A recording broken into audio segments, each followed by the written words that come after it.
Hello students, welcome in today's online lecture of Organization of Commerce and Management for 11th standard. Dear students, we have started Forms of Business Organization part 2, and in that up till now we have completed various forms of business organizations like departmental organization, statutory corporation, government company. I know now you know it very well that all these forms of business organization comes under the public sector. Now today we are going to start the new form of business organization, and it is multinational corporations. Of these multinational corporations, we are going to learn the features, merits and demerits. In my earlier video, I have completed the features and merits of multinational corporations, and today we are going to start with various demerits of multinational corporation. Before starting the demerits, we have to revise about the multinational corporation, that this multinational corporation is a business organization that operates in many different countries at the same time. It is a company that has business activities in more than one country. म्हणजे multinational corporations किंवा याला आपण बहुराष्ट्रीय कंपन्या असे म्हणतो. बहुराष्ट्रीय कंपन्या म्हणजे अशी कंपनी की जी जगामध्ये विविध राष्ट्रांमध्ये ती कार्यरत असते, आणि या कंपनीचं बहुतेक वेळा हेड ऑफिस हे स्वतःच्या देशामध्ये असतं. त्याला आपण मेन ऑफिस असं म्हणू शकतो, आणि त्याद्वारे त्या इतर राष्ट्रांमध्ये, पूर्ण जगामध्ये इतर राष्ट्रांमध्ये त्यांच्या अनेक शाखा असतात, आणि या शाखांच्याद्वारे ही बहुराष्ट्रीय कंपनी आपला व्यवसाय करत असते. Then in feature part we have seen that these MNCs have huge assets and turnover, then international operations they are doing, then centralized control is there, then these MNCs have mighty economic power, and with the advanced and sophisticated technology it is able to produce all the goods of superior quality. And these multinational corporations have the professional management. Okay, so with all these features, these multinational corporations are now ruling in all over the world. Now today we are going to discuss all the demerits of multinational corporation with the help of following points, like danger for domestic industries, then second is repatriation of profits, third one is interference, fourth is disregard of the national interests of the host country, fifth is misuse of mighty status, sixth is exploitation of natural resources, seventh is selfish promotion of alien culture, and last one is exploitation of people. So with the help of all these various points, now we are going to discuss all the disadvantages or demerits of multinational corporation. In that the first is danger for domestic industries. Now see, MNCs, because of their vast economic power, they become danger to the domestic industry, which are still in the process of development. Domestic industries cannot face challenges which put forward by MNCs. Many domestic industries have to wind up as a result of threat from MNCs. Thus MNCs give a setback to the economic growth of the host country. म्हणजे विद्यार्थी मित्रांनो, या बहुराष्ट्रीय कंपन्या या अशा कंपन्या आहेत की ज्यांचं स्वतःचं मूळ, आपण याला हेड ऑफिस म्हणूया, ते त्यांच्या स्वतःच्या बहुतेक वेळा स्वतःच्या कंट्रीमध्ये असतं, आणि त्यांचे शाखा या विविध देशांमध्ये असतात, आणि त्याद्वारे या कंपन्या आपला व्यवसाय संपूर्ण जगामध्ये कार्य करत असतात. तर या ज्या बहुराष्ट्रीय कंपन्या आहेत त्यांच्याकडे आर्थिक बळ हे प्रचंड प्रमाणात असतं, आणि त्यामुळे ज्या डोमेस्टिक इंडस्ट्रीज आहेत, म्हणजे ओरिजिनल त्या देशातील मूळ उद्योग जे आहेत त्या उद्योगांनासुद्धा या बहुराष्ट्रीय कंपनीचा मोठा फटका बसलेला आहे. कारण या ज्या बहुराष्ट्रीय कंपन्या आहेत त्यांच्याकडे प्रचंड प्रमाणामध्ये संपत्ती असल्यामुळे या कंपन्या ॲडव्हान्स टेक्नॉलॉजीचा वापर करून सुपिरियर क्वालिटीचे गुड्स प्रोड्यूस करू शकतात की आणि मग या वस्तूंशी ज्या स्थानिक उद्योग आहेत ते त्यांच्याशी स्पर्धा करू शकत नाही, त्यांच्यासमोर त्यांचा टिकाव लागत नाही. आणि कितीतरी स्थानिक उद्योगांनी केवळ भीतीपोटी आपले व्यवसाय हे त्यांनी बंद केलेले आहेत. मग या MNCजमुळे जो देश आहे त्या देशाला या MNCचा एवढा मोठा सेटबॅक बसतो की त्यांच्या स्वतःचे उद्योग हे आता बंद करण्याच्या वाटेवर चाललेले आहेत. आणि म्हणून त्यांची आर्थिक प्रगतीसुद्धा ही जास्त प्रमाणामध्ये होताना आपल्याला दिसून येत नाही. Okay, now the second is repatriation of profits. See, repatriation of profit means sending profit to their country. म्हणजे रिपॅट्रिएशन ऑफ प्रॉफिट म्हणजे काय, तर ज्या MNCज समजा एखादी बहुराष्ट्रीय कंपनी आपल्या देशामध्ये आली असेल तर या बहुराष्ट्रीय कंपन्या आपल्या देशामध्ये स्थापन होतात, त्यांच्या शाखा काढतात, त्यांचा व्यवसाय ते करतात, परंतु त्यांना झालेला जो नफा आहे तो नफा त्यांच्या स्वतःच्या देशाकडे पाठवून देतात. तर असा हा जो नफा आहे किंवा यांचं जे उत्पन्न आहे ते ज्या देशामध्ये, म्हणजे समजा आपल्या देशामध्ये MNC झाली तर आपण होस्ट कंट्री आहोत. ओके, आपण त्यांचं स्वागत केलेलं आहे, आपण होस्ट कंट्री आहोत. तर त्या होस्ट कंट्रीला त्या नफ्याचा काही फायदा होत नाही. आणि त्याच्यामुळे काय होतं की फॉरेन एक्सचेंज रिझर्व आहे ते होस्ट कंट्रीचं ते कमी होतं. प्रत्येक देशाला आपली आर्थिक स्थिती सुधारायची असेल तर फॉरेन एक्सचेंज करन्सी ही वाढवावी लागते. म्हणजे आंतरराष्ट्रीय बाजारपेठेमध्ये आपलं स्थान मजबूत करायचं असेल तर आपल्याकडे जास्तीत जास्त फॉरेन एक्सचेंज रिझर्व असणं हे गरजेचं असतं. परंतु या ज्या मल्टीनॅशनल कंपनीज आहेत त्यांना झालेला नफा हा आपापल्या देशाला पाठवून देत असल्यामुळे सुद्धा होस्ट कंट्रीच्या आर्थिक स्थितीवरती याचा बराच वाईट परिणाम हा होतो. So repatriation of profit means sending the profit to their own country. MNCs earn huge profits, yes. Then repatriation of profits by MNCs adversely affect the foreign exchange reserve of the host country, which means that large amount of foreign exchange goes out of the host country. म्हणजे host कंट्रीच्या देशातून आपल्या देशातून मोठ्या प्रमाणामध्ये foreign currency परदेशामध्ये जाते. Now the third is interference. Initially, MNCs help the government of the host country in a number of ways and then gradually start interfering in the political affairs of the host country. There is then an implicit danger to the independence of the host country in the long run. आता interference म्हणजे काय, तर या ज्या बहुराष्ट्रीय कंपन्या आहेत त्या सुरुवातीच्या काळामध्ये म्हणजे ज्यावेळी त्यांची स्थापना होते होस्ट कंट्रीमध्ये तर सुरुवातीच्या काळामध्ये ते सरकारच्या धोरणाला मदत करतं, सरकारला आर्थिक मदत करतं. पण हळूहळू या ज्या बहुराष्ट्रीय कंपन्या आहेत त्या इतर राष्ट्रातील राजकीय त्यांचे जे निर्णय असतील तर त्या राजकीय त्यांचा हस्तक्षेप हा वाढायला लागतो होस्ट कंट्रीमध्ये. तर ही जी बाब आहे ती त्या होस्ट कंट्रीच्या स्वातंत्र्याच्या बाबतीमध्ये ही अतिशय महत्त्वाची गोष्ट आहे की यामुळे त्यांचं स्वातंत्र्य, आर्थिक स्वातंत्र्य हे धोक्यामध्ये येऊ शकतं. आणि म्हणूनच भविष्याचा विचार करता या बहुराष्ट्रीय कंपनी, जसं पूर्वीची तुम्हाला एक म्हण माहिती आहे की व्यापारी म्हणून आले आणि राज्यकर्ते बनले, तर असाच काहीसा प्रकार हा बहुराष्ट्रीय कंपन्याच्या बाबतीमध्ये होण्याची शक्यता नाकारता येत नाही. म्हणजे व्यापार करण्यासाठी येतात, ट्रेडिंगसाठी येतात आणि हळूहळू ते स्वतःचं साम्राज्य त्या होस्ट कंट्रीवरती गाजवण्याचा प्रयत्न त्यांच्याकडनं केला जाऊ शकतो.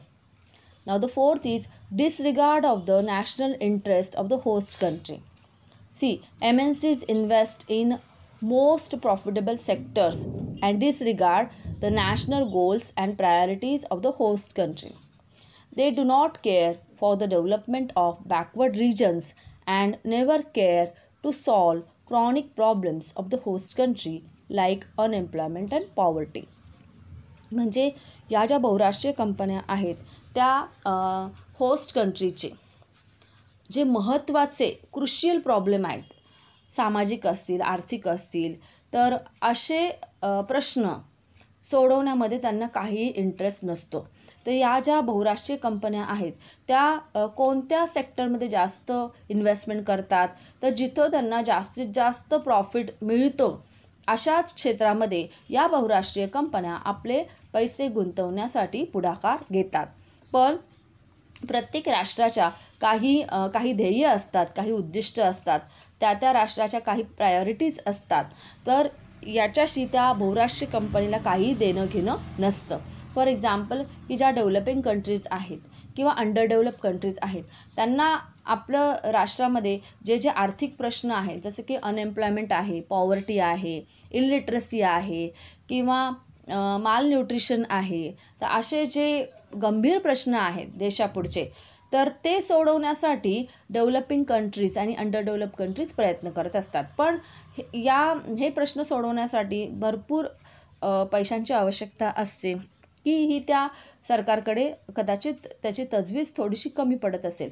पण या ज्या बहुराष्ट्रीय कंपन्या आहेत त्या भले या डेव्हलपिंग कंट्रीज आणि अंडर डेव्हलप कंट्रीजमध्ये आपल्या कंपनीच्या शाखांची स्थापना करतात, परंतु या ज्या बहुराष्ट्रीय कंपन्या असतात त्यांना अशा प्रकारचे सामाजिक प्रश्न सोडवण्यासाठी पैसे गुंतवावे असे काही त्यांना वाटत नाही, कारण त्याच्यामधनं जास्तीचा प्रॉफिट त्यांना मिळत नाही.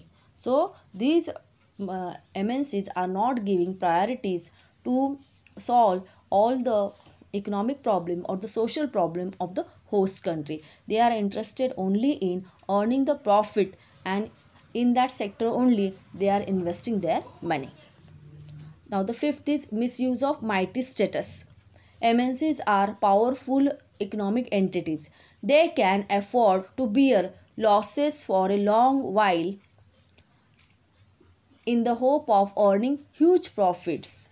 They have ended local competition and achieved monopoly in the greater extent. This may be the unfair strategy of MNCs to wipe off local competitors from the host country.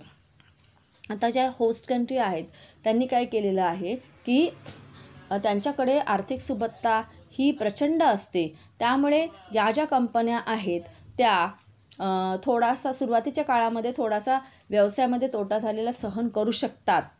आणि या ज्या कंपन्या आहेत त्यांच्यामुळे स्थानिक जी स्पर्धा आहे ती जवळजवळ आता नष्ट झालेली आहे.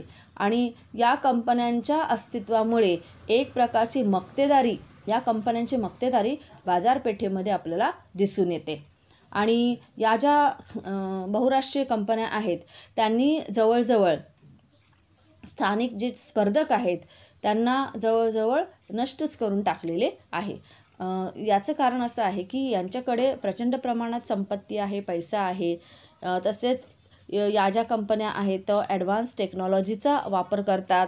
यांच्याकडे सुसज्ज असं व्यवस्थापन असतं आणि परिणामी या ज्या कंपन्या आहेत त्या मोठे स्ट्रॅटेजिक डिसिजन्स घेऊ शकतात. आणि त्यातलीच एक स्ट्रॅटेजी म्हणजे लोकल जे कॉम्पिटिटर्स आहेत त्यांना दूर करणं. तर अशा प्रकारे त्यांच्याकडे जी सुबत्ता आहे त्याच्या बळावर या ज्या कंपन्या आहेत त्या स्थानिक बाजारपेठेमधील जे स्पर्धक आहेत त्यांनी आपण म्हणू शकतो की नायनाट केलेला आहे. नाव the sixth one is exploitation of natural resources. MNCs tend to use the natural resources of the host country carelessly. They cause rapid depletion of some of the non-renewable natural resources of the host country. In this way, MNC cause a permanent damage to the economic development of the host country. आता या ज्या बहुराष्ट्रीय कंपन्या आहेत त्यांनी आपल्या व्यवसायाची स्थापना होस्ट कंट्रीमध्ये केलेली असते आणि त्यामुळे या ज्या बहुराष्ट्रीय कंपन्या आहेत त्या होस्ट कंट्रीचे सर्व नैसर्गिक साधनसंपत्ती आहे त्याचा ते जास्तीत जास्त वापर तर करतातच, परंतु त्याची काळजी अजिबात घेत नाही किंवा हे या देशातील हे जे रिसोर्सेस आहेत ते नॉन रिन्युएबल आहेत, म्हणजे हे याची पुनर्निर्मिती होणार नाही हे माहीत असूनसुद्धा या बहुराष्ट्रीय कंपन्या बेपर्वापणे तेथील नॅचरल रिसोर्सेसचा वापर करताना आपल्याला दिसून येतात आणि त्याच्यामुळे या होस्ट कंट्रीची आर्थिक जो विकास आहे तो कायमचा बंद होण्याच्या मार्गावरती झालेला आहे.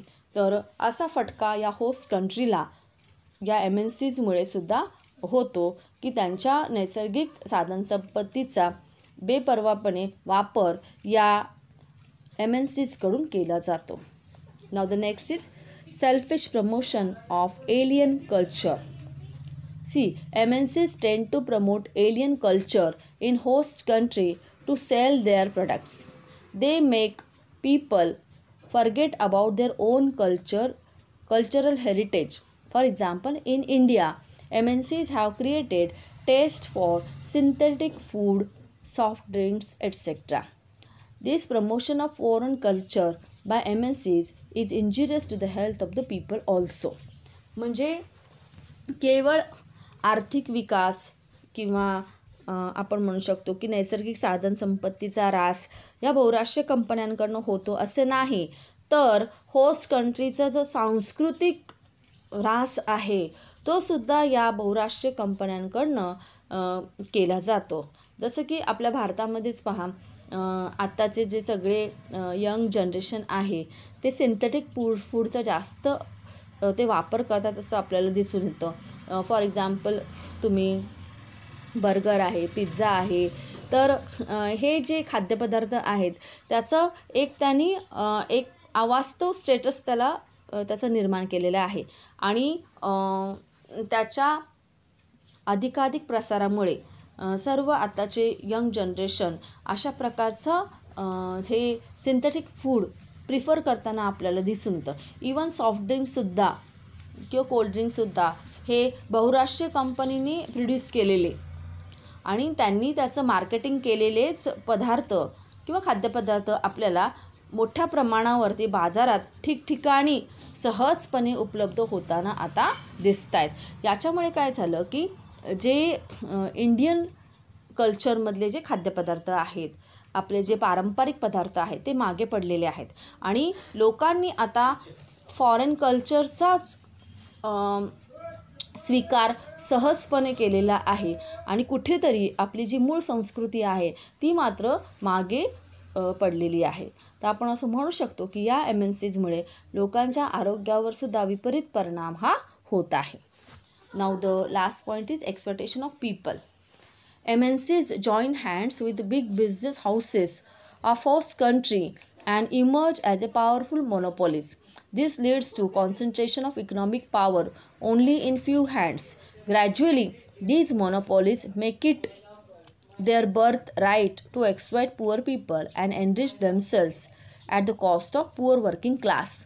म्हणजे या बहुराष्ट्रीय कंपन्यांनी आणखीन एक प्रयोग सुरू केलेला आहे, ते म्हणजे त्यांनी ज्या देशामध्ये त्या आपला व्यवसाय सुरुवात करतात तर त्या देशामधील म्हणजे होस्ट कंट्रीमधील जी मोठे बिझनेस हाऊसेस आहेत किंवा ज्या मोठ्या मोठ्या उद्योग व्यावसायिक संस्था आहेत तर यांच्याशी त्यांनी हातमिळवणी केलेली आहे आणि त्याच्यामुळे तिथं त्यांनी पॉवरफुल मोनोपॉलीज क्रिएट केलेली आहे. म्हणजे MNCs आणि त्या देशातील जे मोठे उद्योग व्यवसाय आहे यांनी एकत्र येऊन स्वतःची मक्तेदारी बाजारामध्ये निर्माण केलेली आहे आणि परिणामी असं दिसून येतं की यांच्या या मक्तेदारीमुळे जे गरीब लोक आहेत त्यांची मात्र पिळवणूक होत चाललेली आहे आणि या MNCs स्वतः अधिकाधिक प्रमाणामध्ये त्या डेव्हलप होत आहेत